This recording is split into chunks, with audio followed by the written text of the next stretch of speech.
గ్రామీణ ఉపాధి హామీకి కొత్త అర్థం విబీజీ రామ్జీ. దశాబ్దాలుగా గ్రామీణ పేదలకు ఆసరాగా నిలిచిన మహాత్మా గాంధీ జాతీయ ఉపాధి హామీ చట్టానికి కేంద్ర ప్రభుత్వం స్వస్తి పలికి Viksit Bharat guarantee for Rozgar and Ajeevika mission Gramin పేరుతో సరికొత్త చట్టాన్ని తీసుకొచ్చింది. జూలై 1 నుంచి దేశవ్యాప్తంగా అమల్లోకి రానుంది. ఈ చారిత్రక పథకం జాతీయ స్థాయి ప్రారంభోత్సవానికి ఆంధ్రప్రదేశ్ వేదిక కానుంది. ఉప ముఖ్యమంత్రి పవన్ కళ్యాణ్ చొరవతో జూలై 2న తిరుపతి జిల్లా ముక్కావారిపల్లిలో ఈ మెగా ఈవెంట్ జరగనుంది. కేంద్ర గ్రామీణాభివృద్ధి శాఖ మంత్రి శివరాజ్ సింగ్ చౌహాన్, సీఎం చంద్రబాబు, పవన్ సంయుక్తంగా ఈ పథకాన్ని లాంఛనంగా ప్రారంభించనున్నారు. ఈ అంశంపై మరిన్ని వివరాలు మా ప్రతినిధి కూర్మరాజు గ్రౌండ్ రిపోర్ట్లో అందిస్తారు. Kurmaraju, over to you.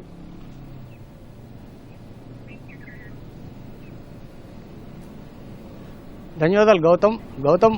మనకి మొత్తం దేశవ్యాప్తంగా పేదలకు సంబంధించి అంటే గ్రామీణ ప్రాంతాల్లోని ఉపాధి కల్పించే చట్టం మహాత్మా గాంధీ నరేగా ఈ చట్టానికి కొత్త భాష్యం చెప్తూ కొత్త చట్టాన్ని విబ్జీ రామ్జీ అనేసి ఈ కొత్త చట్టాన్ని తీసుకురావడం జరిగింది. ఇది గతంలో అంటే 20 ఏళ్ళుగా 2006లో ఈ నరేగా ఆంధ్రప్రదేశ్ వేదికగా దీన్ని ప్రారంభించడం జరిగింది. ఇది దేశవ్యాప్తంగా లక్షలాది గ్రామాల్లోని, ఎందుకంటే కోట్లాది మంది ఉపాధి హామీ కూలీలకి ఉపాధి హామీ ఇవ్వడం జరిగింది. దీన్ని దృష్టిలో పెట్టుకొని దీన్ని మరింత మెరుగ్గా అంటే 20 ఏళ్ల తర్వాత దీన్ని మరింత మెరుగ్గా కొత్తగా ఈ ఉపాధి హామీని కేంద్ర ప్రభుత్వం ఇవ్వాలని సంకల్పించి దానికి సంబంధించి ఈ విబ్జీ రామ్జీ అనేసి ఈ చట్టాన్ని జూలై 1 నుంచి దేశవ్యాప్తంగా అమల్లోకి తీసుకుంది.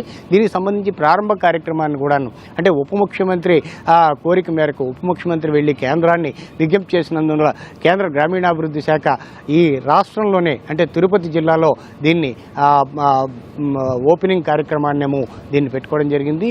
ఆ రోజు నుంచి దేశవ్యాప్తంగా ఈ చట్టం అమల్లోకి వచ్చి ఉపాధి మెరుగ్గా మరింత ఉపాధి కల్పిస్తుంది. అంటే ఇందులో ప్రధానంగా గతంలోని 100 రోజులు మాత్రమే ఉపాధి కల్పించేవారు.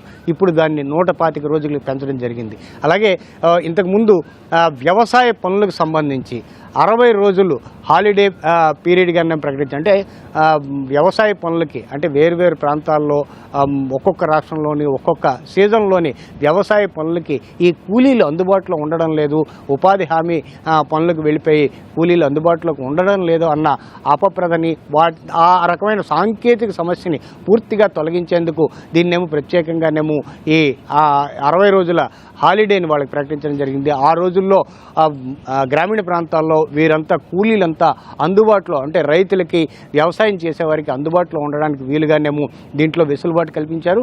మరోవైపు అంటే మత్స్యకారులకు కానీ లేకపోతే ఇతరత్ర వివిధ మౌలిక సదుపాయాల గ్రామీణ ప్రాంతాల్లో మౌలిక సదుపాయాల పనులకు సంబంధించి వాళ్ళనేమో ఈ పథకంలోకి తీసుకురావడం జరిగింది.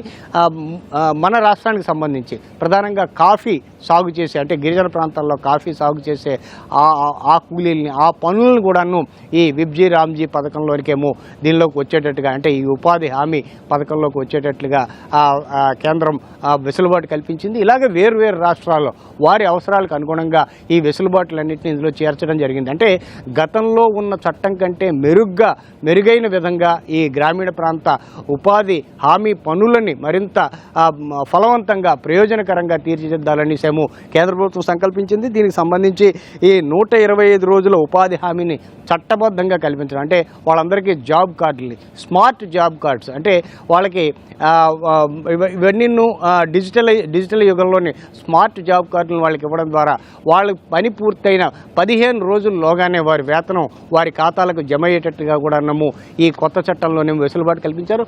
అలా చెల్లించని పక్షంలో వారికి ఖచ్చితంగా ఏదంటే పెనాల్టీ కూడాను అంటే ప్రభుత్వమే పెనాల్టీ అధికారుల నుంచి వసూలు చేసి ప్రభుత్వమే పెనాల్టీ వారికి కూలీలకు చెల్లించే విధంగా కూడానేమో ఈ చట్టంలోనేమో రూపొందించడం జరిగింది.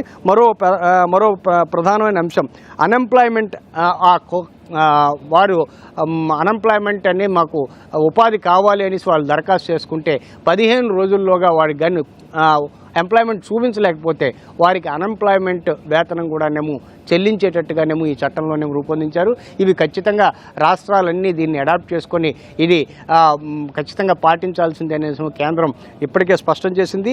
అయితే ఈ ఖర్చు అంటే నిధుల వ్యయం పైన మాత్రం ఒక ప్రత్యేకమైన నిబంధన తీసుకొచ్చారు. కేంద్ర ప్రభుత్వం కేటాయించిన బడ్జెట్ కంటే అంటే అదనంగా మరిన్ని చేర్చి మరిన్ని చేసుకోవాలి రాష్ట్రానికి సంబంధించి ఆ అదనపు మొత్తాన్ని రాష్ట్రాలే భరించేటట్టుగా కూడాను ఈ కొత్త చట్టంలోనేమో ఈ మార్పులని చేయడం జరిగింది. దీనికి సంబంధించి రకరకాల ఏదంటే అంచనాలు ఉన్నప్పటికీ కూడాను ఇది ఖచ్చితంగా మంచి ఫలితాన్ని ఇచ్చి తీరుతుందనేసేమో కేంద్రం రాష్ట్రం రెండూ కూడాను భావిస్తూ జరుగుతుంది. కెమెరామెన్ సోమేష్తో Kurmaraju, ETV news, Vijayawada. Over to studio.